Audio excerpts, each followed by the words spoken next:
Olá a todas e a todos.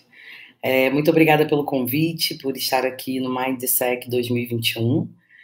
Vou fazer uma apresentação sobre o meu trabalho, mas antes disso eu vou me apresentar. O meu nome é Silvana Bahia, muitas pessoas me conhecem como Sil Bahia. Eu sou co-diretora executiva do OLAB.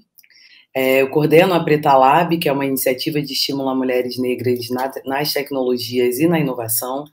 Eu sou mestre em Cultura e Territorialidades pela UF, sou pesquisadora associada do Grupo de Arte e Inteligência Artificial da USP e do Grupo de Pesquisa de Políticas da Economia da Informação e da Comunicação da UFRJ. Eu tenho, nos últimos 10 anos, trabalhado em projetos, iniciativas e organizações que trabalham aí, né, pela redução das desigualdades, e para isso a gente usa múltiplas linguagens, como a arte, a cultura, a tecnologia. Mas eu acho que o melhor título que me define melhor é o de pessoa curiosa, porque eu sou uma pessoa muito curiosa e eu acho que foi a partir da minha curiosidade que eu fui entrando e conhecendo, entrando em lugares e conhecendo pessoas que eu nem imaginava que poderia conhecer. Falar um pouco aqui sobre esse tema, né, que eu trago hoje para a gente conversar, e um pouco da linha do tempo de como eu organizei a minha apresentação. Quero falar um pouco do OLAB primeiro, que é essa organização social, o porquê, né, os impactos negativos da falta de diversidade na produção da tecnologia, o porquê que isso acontece, o que isso está linkado com o trabalho do OLAB, um pouco sobre o Preta Lab, o mercado e o que a gente pode fazer nesse contexto atual. Bom, falando um pouco sobre o OLAB é uma organização social que nasceu em 2014, e a gente tem uma missão de trabalhar pela democratização das tecnologias, porque a gente acredita que a democratização das tecnologias, ela é, de fato, um caminho para uma sociedade mais justa, uma sociedade mais ética e diversa, né? E, para isso, a gente cria várias ações, programas, que têm públicos muito distintos, mas todos esses trabalhos, todas essas iniciativas que a gente desenvolve no OLAB, elas são amarradas aí pela nossa missão de diálogo e transformação, de redução, né, das desigualdades por meio da democratização da tecnologia. Bom, por que a gente faz isso, né? A tecnologia, ela não é neutra, ela embute, ela traz ali embutida nela os valores, a cultura, a visão de mundo de quem cria tecnologia.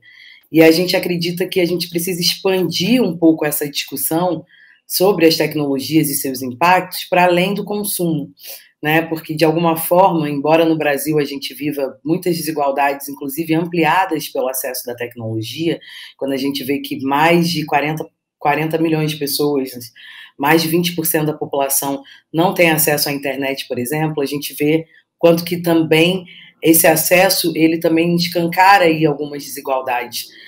Porém, para além da questão do consumo, né, e do acesso, tem uma outra questão importante que a gente está olhando, que é quem é que produz as tecnologias que a gente usa, né? Essas tecnologias, se elas não são neutras, elas são de um jeito, elas poderiam ser de outros jeitos, né? E o que muda quando uma pessoa que não é o grupo padrão que cria tecnologia pode criar essa tecnologia, né? O que muda nessas inovações, nessas tecnologias que a gente tem criado? Então, o OLAB nasce com essa missão de democratizar as tecnologias, porque a gente sabe que tecnologia não é neutra, que pauta aí muito das nossas escolhas, pauta muito das políticas, da economia, não só do Brasil, como do mundo inteiro, e é muito importante que a gente tenha pessoas diversas também pensando e produzindo, né, as tecnologias, questionando as tecnologias, porque tecnologia é igual a poder.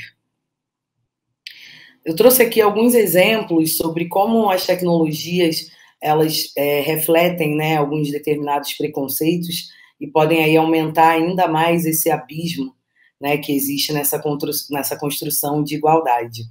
Esse é um exemplo antigo de uma câmera da Nikon que não reconhecia quando as pessoas orientais, né, estavam com os olhos abertos e não fazia foto. Isso parece às vezes um pouco bobo, né, porque, mas como assim? Isso talvez não tenha um impacto tão grande, mas isso é um aspecto, né, dentre outros que eu quero apresentar, que começa, em geral, assim, com uma coisa que é muito pequena, que às vezes, foi um erro, né, um bug, mas que eu acho que isso também vai apontando aí para questões que são muito mais sérias. Também trouxe um outro exemplo dessa busca do Google, que quando você digitava gorilas na busca, apareciam fotos de pessoas negras. E aí fica uma questão de quanto que tecnologia também reforça estereótipos, né? Por que essas coisas acontecem? Como que o próprio Google criou estratégias para resolver esse problema? Daí um exemplo mais recente, de 2019, que foi um estudo, né, do Instituto de Tecnologia da Geórgia, que diz que esses carros autônomos, que parecem um futuro muito distante, né, mas que eu acho que não é um futuro tão distante assim, quanto que esses carros autônomos eles têm 5% de chance a mais de atropelar uma pessoa negra do que uma pessoa branca. E aí a gente se pergunta por que essas coisas acontecem, né? Será que não testaram na pele negra, né? Ou nos variados tons de pele negra, esses carros, né? A possibilidade de um atropelamento. Enfim, é uma discussão que está aí, nesse momento, sendo muito debatida, né? Entre os especialistas e como que eu acho que esses exemplos, eles trazem aí essa noção de uma não neutralidade sobre as tecnologias. Daí o exemplo que para mim é o mais chocante e é uma coisa que tem acontecido hoje no Brasil, que é o uso de reconhecimento facial para descobrir potenciais criminosos, né? E aí esse é um dado da Rede de Observatório de Segurança que diz que mais de 90% das pessoas presas por reconhecimento facial no Brasil são pessoas negras. Bom, sobre esse ponto eu queria falar um pouco sobre a questão, né, dos algoritmos, porque algoritmo é uma palavra que entrou muito para o nosso vocabulário no último ano, acho que em 2020 essa discussão ganhou uma amplitude, né, que ainda é pouca, mas importante, que é como as máquinas reproduzem, né, determinados preconceitos. E no caso do Brasil, que é um país aí majoritariamente constituído por pessoas negras, isso acaba trazendo uma questão muito grande, né, em termos de desigualdade, porque quando a gente fala de algoritmo, por exemplo, e aí explicando rasamente, né, o que são os algoritmos basicamente são os comandos que a máquina recebe, né, são as formas que a máquina usa para executar um comando, uma ação que ela recebe. E esses algoritmos, em geral, eles consultam bancos de dados, né, e aí também tem um problema, que qual é a diversidade que tem esses dados, né? E quando a gente fala de dados, é importante pontuar que dado também tem cultura. Nesse caso desse uso dessa tecnologia de inteligência artificial, que é o reconhecimento facial, usado para reconhecer potenciais criminosos, que dados são esses que estão sendo usados para alimentar, né, essa busca dos algoritmos essa busca por essas pessoas, né, para identificar essa palavra, essas pessoas. E aí eu acho que é legal dizer que os dados, eles têm cultura, né, e carregam estereótipos. Então, quando a gente pensa no Brasil, por exemplo, qual é o estereótipo do potencial criminoso, né? A gente tem dentro do nosso imaginário já uma imagem, né? E essa imagem, quando ela passa para o digital, né, quando ela tem um impacto, né, que é do digital, acaba ganhando uma escala muito grande. E aí eu acho que tem um problema, né, com essa coisa das tecnologias, porque ao invés de transformar a sociedade numa coisa melhor, a gente tem que tomar muito cuidado com as nossas escolhas para que essas desigualdades que já existem antes desse boom digital não aumentem aí, né, ainda mais as desigualdades que a gente vive. E eu acho que esse exemplo do reconhecimento facial é um exemplo que está sendo discutido nesse momento e que precisa de uma atenção maior, né? Acho que tem uma ampliação de repertório que a gente tem que fazer aí, entender que tecnologia é fruto de escolha humana, né? Embora a máquina, a máquina por si só, ela não é preconceituosa,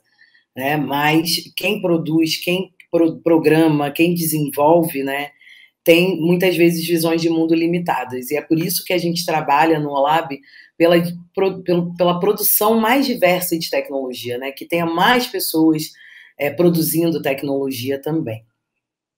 Daí, entrando aqui rapidamente para falar um pouco do Preta Lab, que é um projeto que a gente criou em 2017, que ninguém entende muito bem o que faz, mas, na verdade, o Preta Lab é um projeto causa, né? E por ser um projeto causa, tem muitas ações que cabem dentro do Preta Lab. E a gente trabalha pela causa, né, pela necessidade e a pertinência de incluir mais mulheres negras na inovação e nas tecnologias.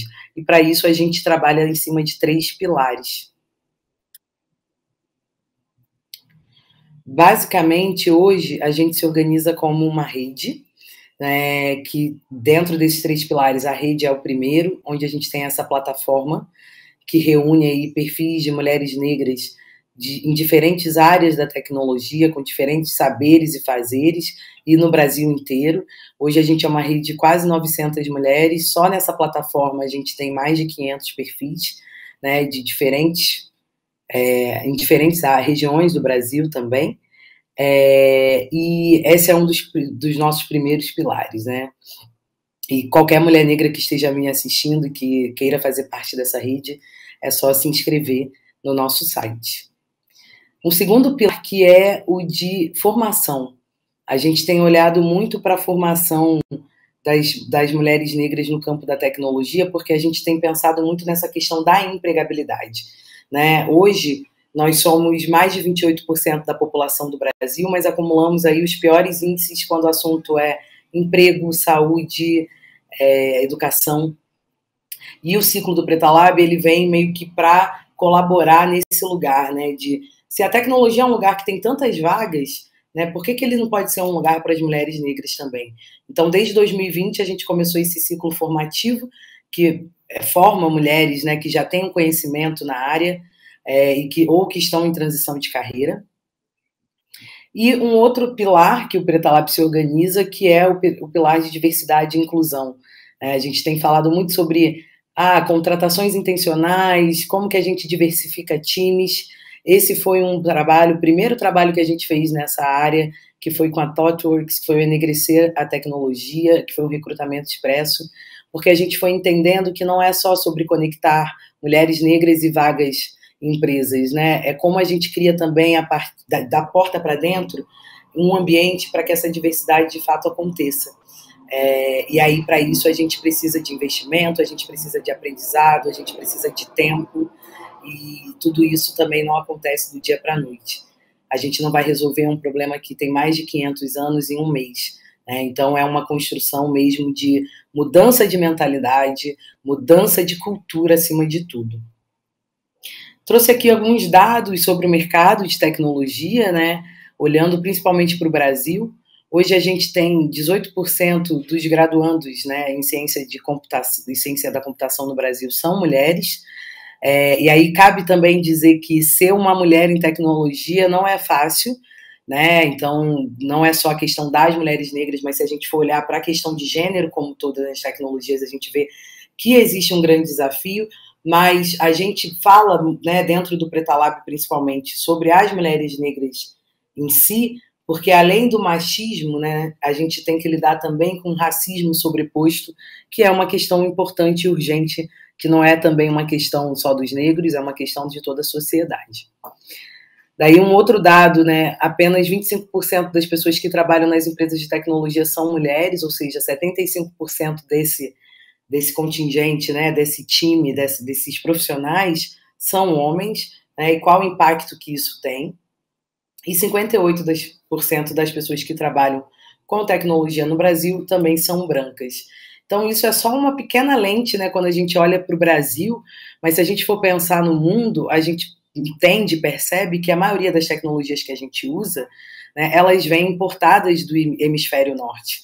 E a gente quer entender como que é criar tecnologia a partir do Brasil, a partir do sul global, e o que muda, né? Será que, de fato, as tecnologias que a gente cria são tecnologias que vão resolver os problemas que a gente tem, né? Eu acredito que tecnologia é uma ferramenta para a transformação social.